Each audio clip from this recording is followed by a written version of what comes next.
There's a quiet tension that shows up when no one is watching. You're alone, doing something ordinary, and a thought slips in without warning. A sense that you're late, not late for a meeting or an event, but late for your own life. Like everyone else received a schedule you somehow missed, and the more you try to ignore it, the clearer it becomes. A steady awareness that time is moving forward, marking progress for others, while you're still trying to figure out what progress even means. It doesn't feel dramatic. It doesn't feel like failure. It feels subtler than that. Like standing still on a moving walkway, watching people pass you by.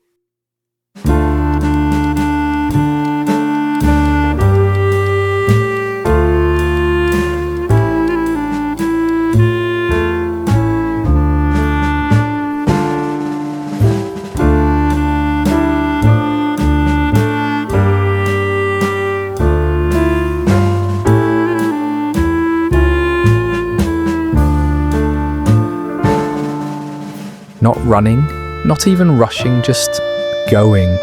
And you wonder when movement became mandatory, when life turned into something you had to keep up with, instead of something you were allowed to experience. People who feel behind in life often struggle to name the feeling, because on the surface, everything looks acceptable. You're doing what you're supposed to do, maybe even more than you once thought you could. But inside, there's a quiet unease. A sense that your timeline doesn't match the one you were promised, that the age you are now was supposed to look different, feel different, mean something else. What makes this feeling so heavy is that it rarely comes from a single comparison.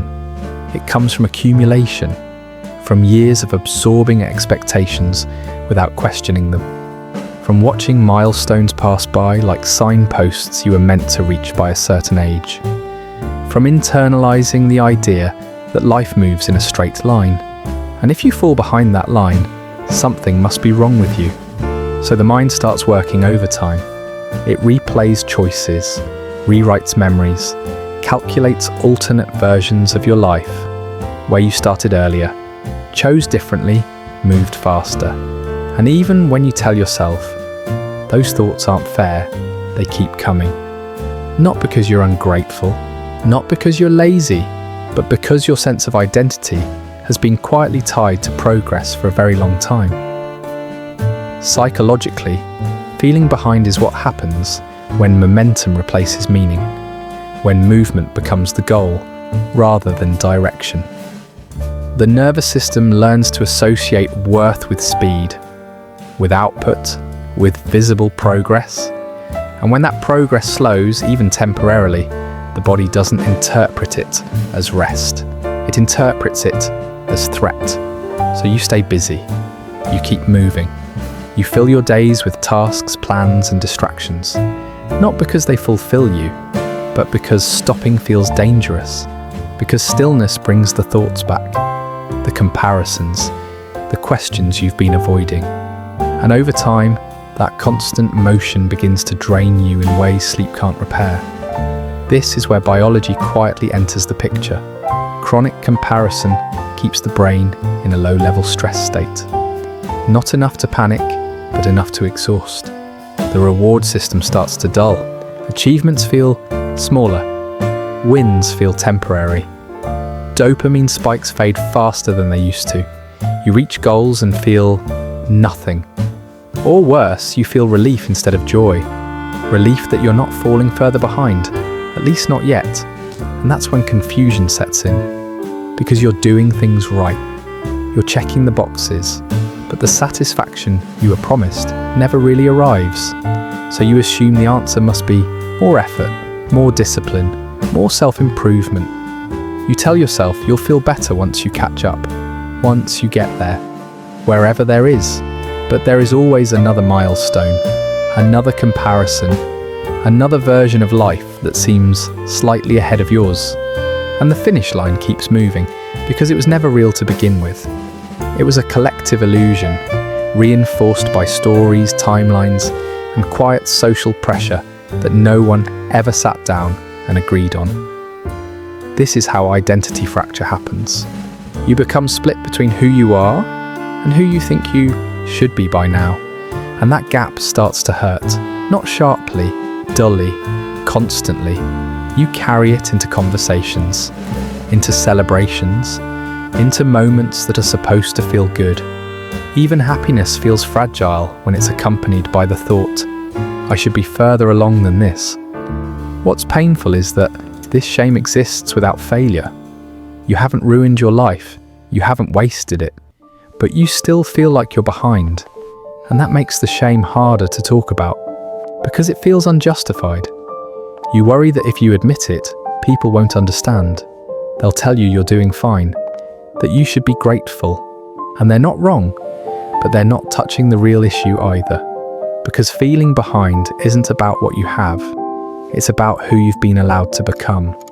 Or rather, who you haven't yet had the space to become. It's about delayed identity, about spending years surviving expectations instead of exploring alignment. And by the time you realize it, the clock feels louder than ever. This is where existential fatigue begins to creep in. Not the kind of tiredness that comes from overwork, but the kind that comes from repetition without resonance. Wake up. Do what's required. Distract yourself. Sleep. Repeat. Days start blending together, not because they're bad, but because they feel interchangeable. And slowly, a question forms beneath the noise. Not a dramatic question, just a quiet one. Is this it? That question isn't a sign of despair, it's a sign of awareness.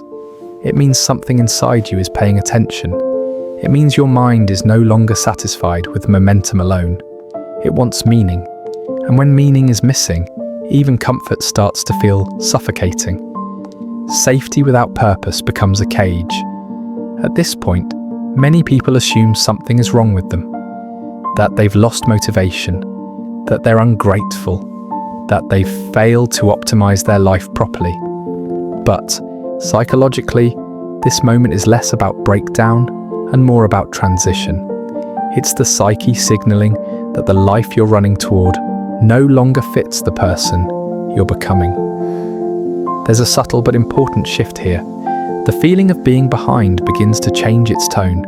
It stops feeling like an accusation and starts feeling like information, like a message, not saying you're late, but saying you're misaligned, that you've been measuring your life against external markers while ignoring internal truth.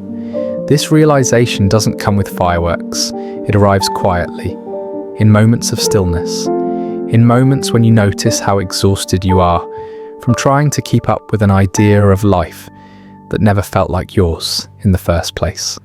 And in that noticing, something softens, the urgency loosens, just a little.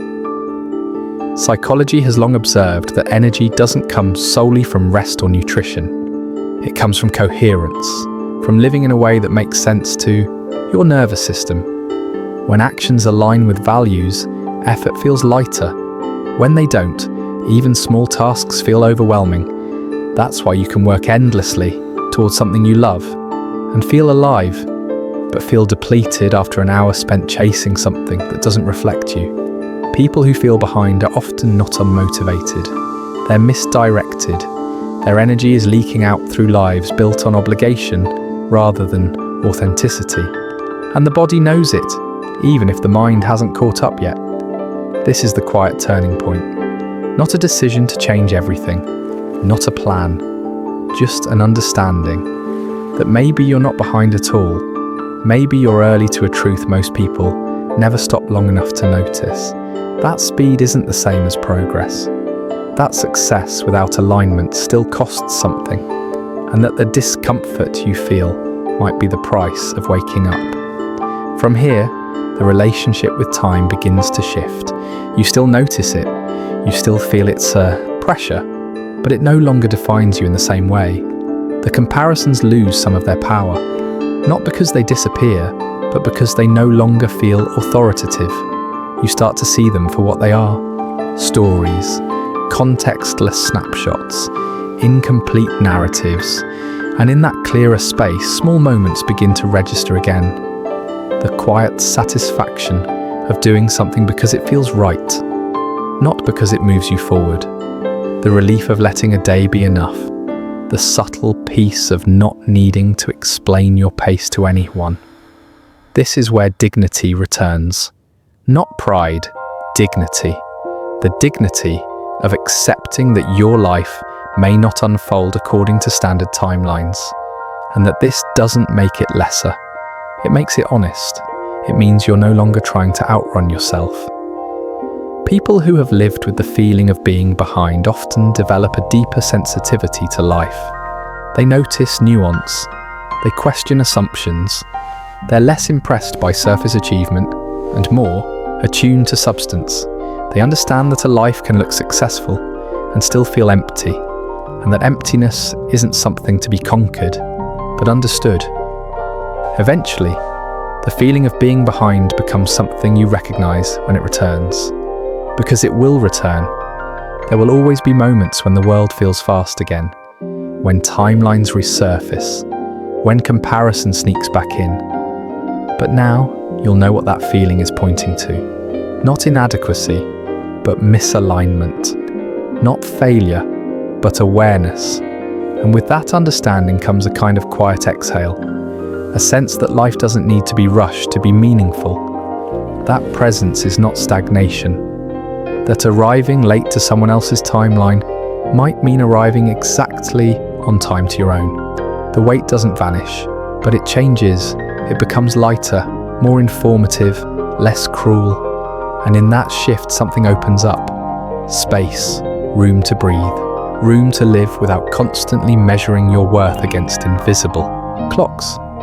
Because feeling behind was never proof that you were failing at life. It was proof that you were paying attention, that you were no longer willing to confuse movement with meaning, that you paused long enough to notice that life deserves to be lived consciously, not just completed. And maybe that pause, that moment of uncomfortable awareness, is not the end of anything at all. Maybe it's the beginning of a life that finally feels like yours.